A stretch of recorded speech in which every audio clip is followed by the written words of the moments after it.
મહેસાણામાં ઊંઝામાં તરખાટ મચાવનારી રિક્ષા ગેંગના 2 સાગરીત પકડી પડાયા છે। 3 અલગ અલગ જગ્યાએ રિક્ષામાં મુસાફર સાથે લૂંટની 3 ઘટના સામે આવી હતી। ખાસ કરીને મહિલા મુસાફરોને બેસાડી દાગીના સરકાવી લીધા હોવાની ફરિયાદો હતી। પહેલી ચોરીની ઘટના ઊંઝાના શાંતિનગર અંદર જૈન સમાજની વાડી આગળ, બીજી ઘટના ઊંઝાના મગનપરાના ઢાળમાં અને ત્રીજી ચોરીની ઘટના મિલન સિનેમા પાસે બની હતી।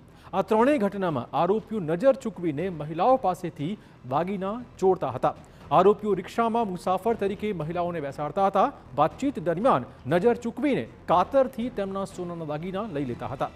પોલીસે મહેસાણા રામોસણા બ્રિજ નજીકથી 2 શખ્સો પકડી પાડ્યા। પોલીસે આરોપીઓ પાસેથી 2,80,000ની 3 સોનાની બંગડીઓ, 1 સોનાનો દોરો, સોનાનું પેન્ડન્ટ સહિત કુલ 5 લાખથી વધુનો મુદ્દામાલ કબજે કર્યો છે।